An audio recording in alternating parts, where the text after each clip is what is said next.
Hey everybody, hope this video finds you well. I'm Daniel Taylor and I am the owner and race director of Mountain Madness Race Series. This video is just going to cover a few things. Today I'm doing a recce at Golden Gate Canyon State Park with my puppo in tow.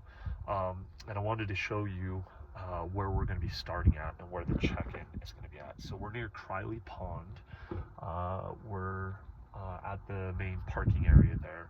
Map and everything's located online. And what I would like to show you is where we're going to be stationing our check-in, both the start and finish, the only checkpoint in the whole race. So this will be the check-in for our race near Criley Pond. It's a big roundabout, so I'll show you. There's Criley Pond right there.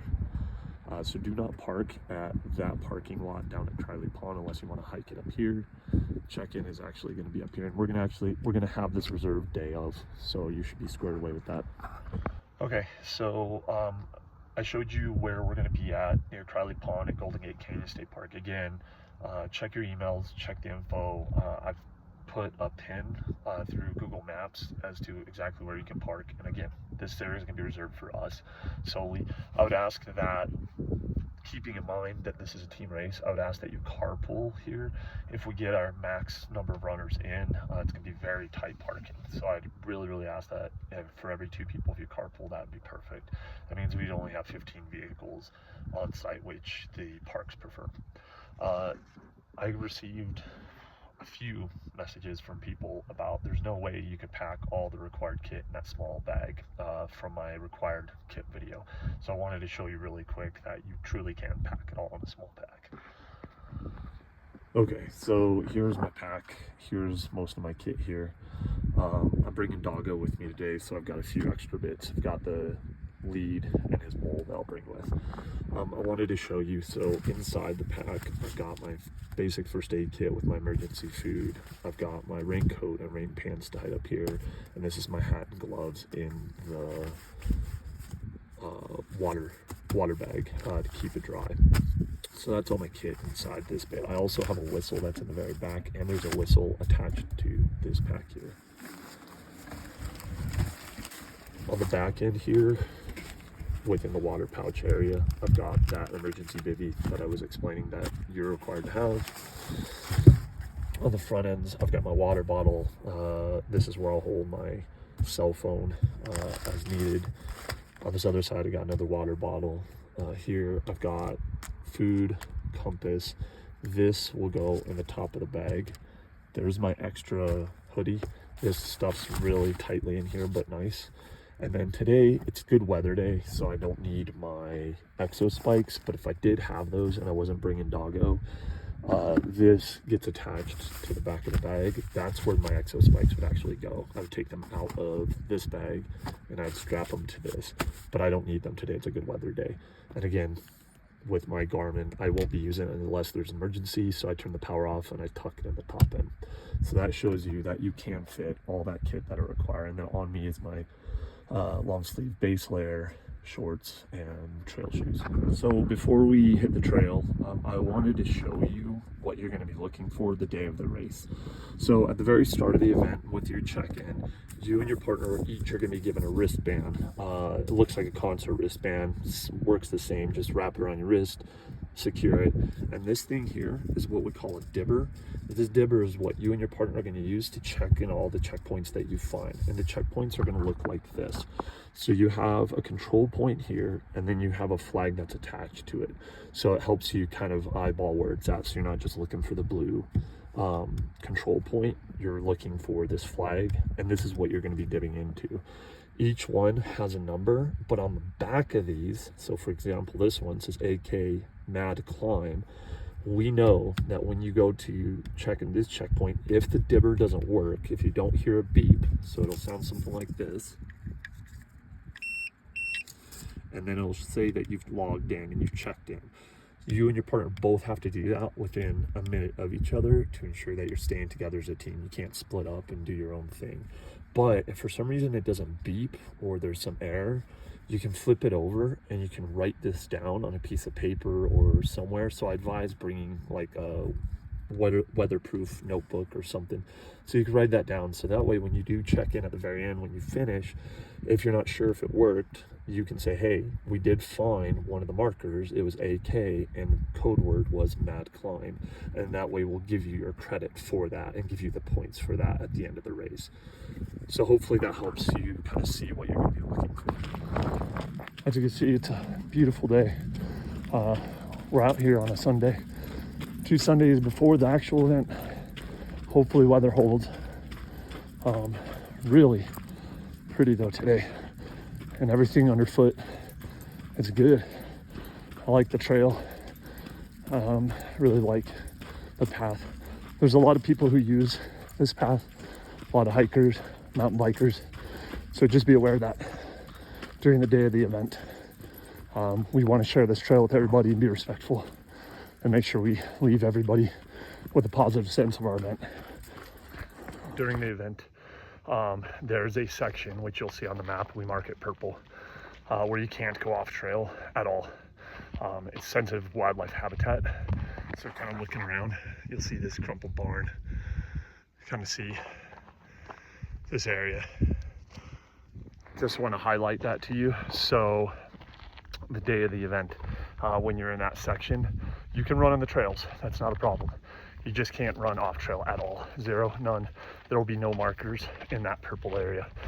Just giving you the heads up again. We want the park rangers to be super happy with us and the public to be super happy with us. So if we want to come back here again, we can do so and make it a bit bigger than we have this year. So thank you for your participation in that and support in taking care of our lands. And check this out, you can't beat this.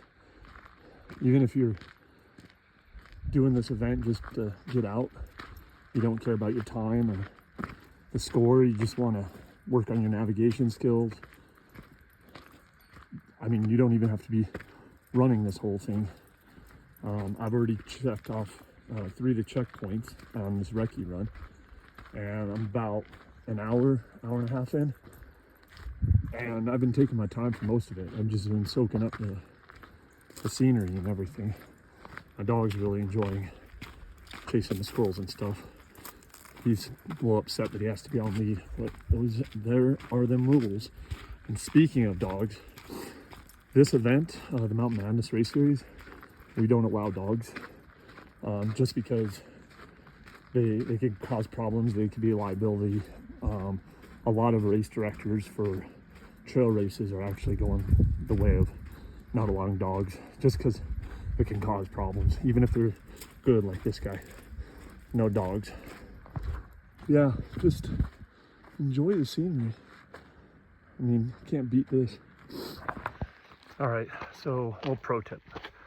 When I first started doing mountain marathons and orienteering races, the one thing that caught me off guard, because I didn't know a lot about map reading and how to use a compass, I just kind of dove head into it. Those maps can be tricky. So you're looking at the map when you get it. Timer's already started, head's going quick with your partner, thinking, what is our strategy? Where do we want to go? What do we want to get? Things you need to keep in mind though. When you get the map today, you're going to see a lot of the checkpoints and they're going to look very close together on the map. Don't be deceived. I'm videoing this part of the recce to kind of show I went out to a far checkpoint to see where I was going to place it.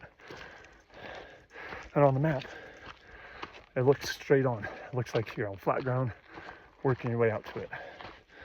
But if you're not used to map reading, you need to pay attention to those topo lines. I'm going to talk more about that. I'm thinking I'm even going to have a night class about map reading and basics of compass usage before the event. So be on the lookout for that. But look out for those topo lines. The topo lines are going to tell you what the grade is, how steep it is or how flat it is. And when I was going to this far checkpoint, looking at my map, I knew it was going to be a nice downhill to the checkpoint, but then I was going to have to turn around and bust my hump right back up this thing. And it's a checkpoint that's out of the way. So you got to think about those things. Is it worth it? Check your watch, check your time, know your limits. And if you're like, to hell with it, I'm not going for that checkpoint, totally cool. You can go out, grab one checkpoint, come back in, and you're done. You had a good day. That's totally fine. Knocked it out in an hour. And you're like, yeah, I'm spent. Totally fine. You came out, you had a good time, you tried something new. But for those of you who are looking to bag all 5 for the Gentle Grizzly, and especially if you don't have a lot of experience with map reading, just be aware that of what your limits are and where you're going. Because if you're late, if you're over the 3 hours and you haven't checked in at the finish, you're looking at severe penalties. I'm talking you're DQ'd after about 20 minutes being late. We might even tighten that up. So be aware of your limits again in map reading. All right, so one other piece of advice. As I said, really pay attention to the map. Pay attention to how you're feeling, where you're at, because without giving out too much away about where the checkpoints are and stuff, the very beginning of the race is a bit of a slog just to get to the first checkpoints. You're going quite a ways in, and that's the exact same way you're coming out. So as you are starting the event, as you're working your way to your first checkpoint that you choose, what you need to do is really pay attention to that trail in to the area, because that's the more than likely the trail it is the trail that you're gonna be taking out to get back to the finish. And it's a slog. Like I said, it's not a difficult trail by any standard, but it's long. So when you're picking up those checkpoints and you're looking at your time and you're thinking, I only have half hour, 45 minutes left before I start getting penalties because I'm late. You gotta think about that last bit of trail. I passed the first or last checkpoint, depending on how you view it when you start the race, and that was ages ago. So just keep that in mind. It's all about strategy, thinking, what was it like going in?